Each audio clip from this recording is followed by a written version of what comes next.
I heard the engines, and there's nothing like the sound of the engines, and I started to get goosebumps. And I stepped at the top of the ladder to the pier, and there were the two boats sitting side by side with their engines turning over. And I swear to you, I was suddenly like 22 years old, back in Vietnam, and there were the swift boats.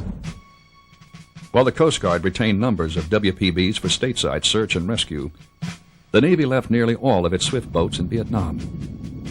But thanks to a twist of fate, PCF1 and PCF2, the first Swifts delivered to the Navy in 1965, still flew the Stars and Stripes. For over 20 years, the old boats have been assigned to a Naval Training Unit in the Panama Canal Zone. Seemingly forgotten, PCF1 and 2 trained foreign naval crews and conducted occasional patrols, waiting patiently in the tropical sun for eventual disposal. But before PCF1 and 2 could keep their date with the scrappers, fate stepped in once again.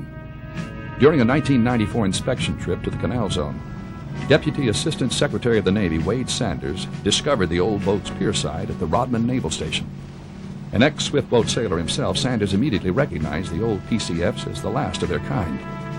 Soon, the aging Swifts were transported to the Naval Amphibious Base in Little Creek, Virginia, where a complete overhaul and restoration program was put in hand.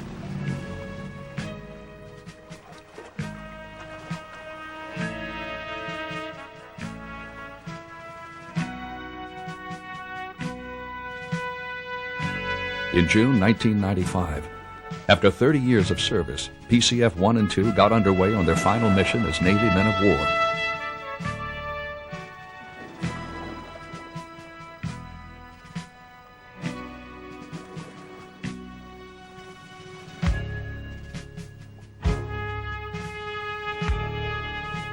Manned by a mixed crew of active duty and Vietnam veteran sailors, the old boats embarked on their last patrol.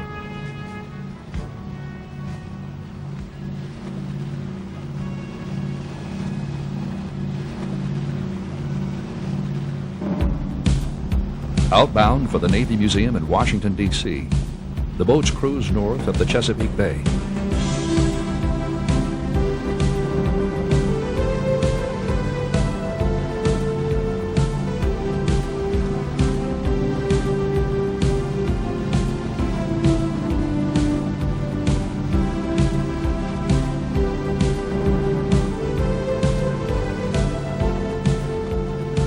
For modern-day crewmen and brave sailors from a war long past, it was a journey filled with joyous exuberance.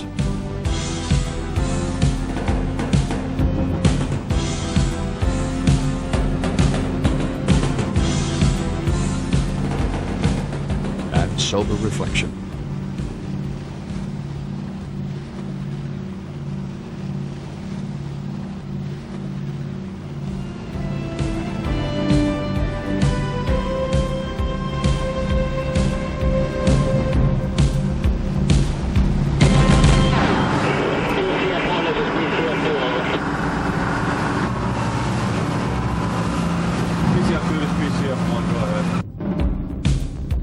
After an overnight stay at the Navy's Dahlgren Weapons Station, the Swifts made their way up the Potomac River, passing historic sites and national shrines.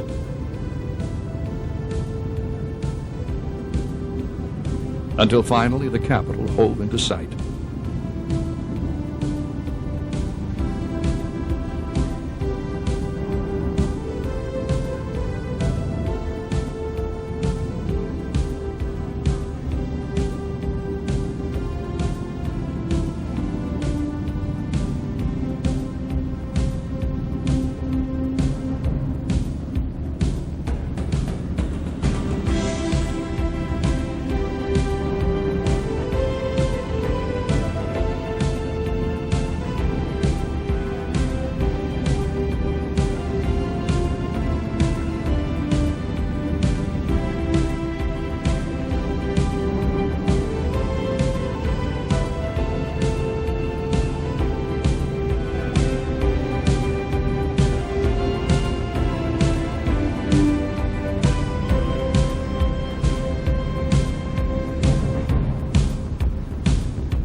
Diesels throttled back, slowly, almost reluctantly.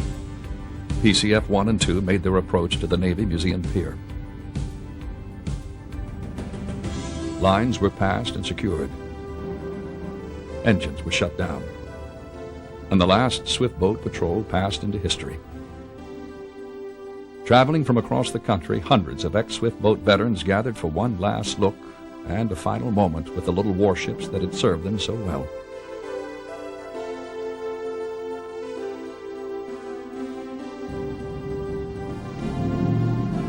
For the next 2 days, PCF1 and 2 became floating time machines, transporting market-time veterans and ex-Sea Lords raiders, along with their families, back to a place in time when swift boats carried brave sailors into harm's way.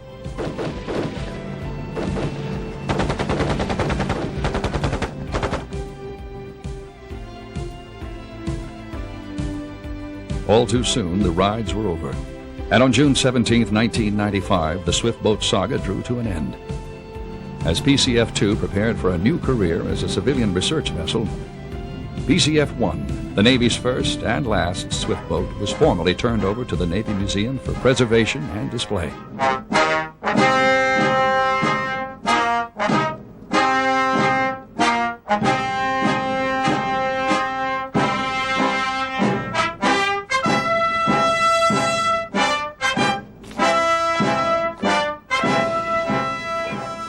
The symbol that will exist with the placement of this swift boat will be to symbolize the courage, the initiative, the imagination, the sheer guts of the remarkable crews that sailed and steamed in that craft. Every time that I look in the museum at that swift boat, those are the thoughts that will run through my mind as I salute you for your tremendous contribution.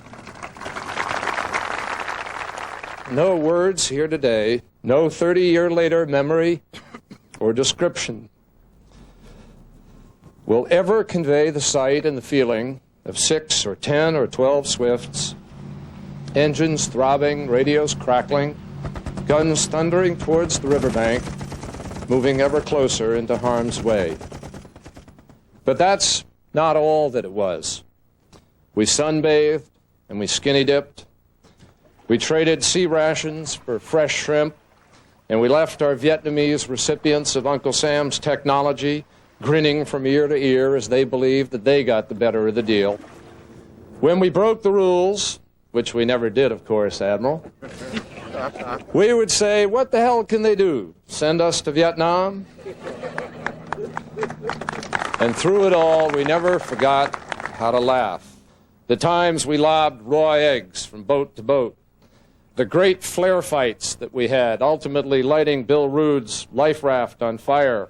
And of course, pet dogs that didn't understand English or Vietnamese for don't do it there. There were as many moments of humor as swift boats and sailors.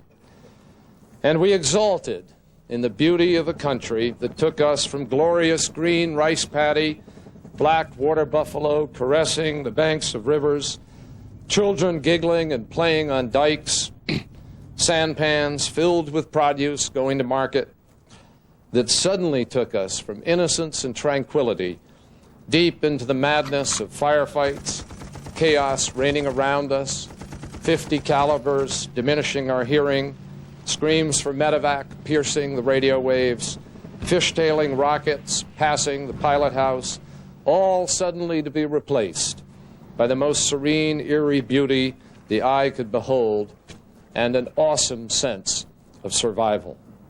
We lived in the daily contradiction of living and dying. We never looked on each other as officer or enlisted, as Okie or Downeasterner. We were just plain brothers in combat, proud Americans, together with our proud vessels who answered the call. We loved these boats, even if we abused them of necessity. And the truth is, they loved us back. They never let us down.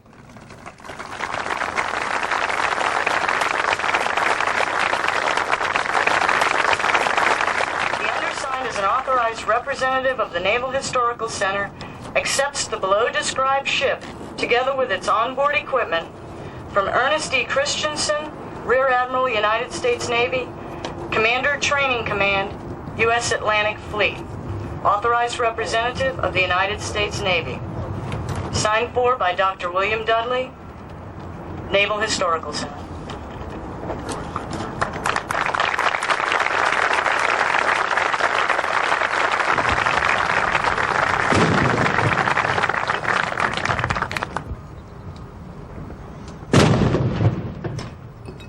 For the men of the last patrol, there was only one duty left to perform.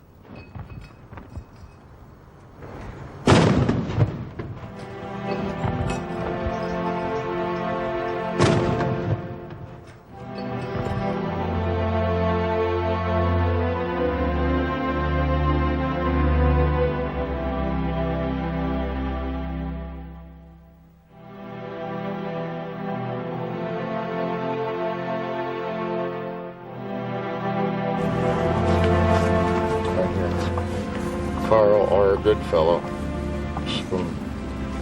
Young man, about 26 years old. Was actually a little older than I was at the time. Had 3 years of college. Was my second-class engineman on the boat. The lines.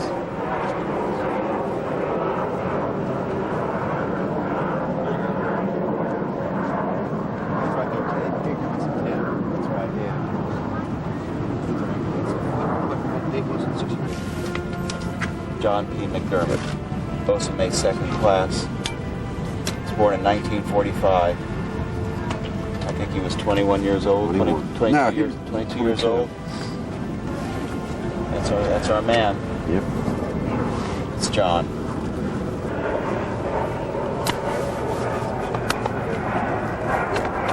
We know where he is. Yes, we do.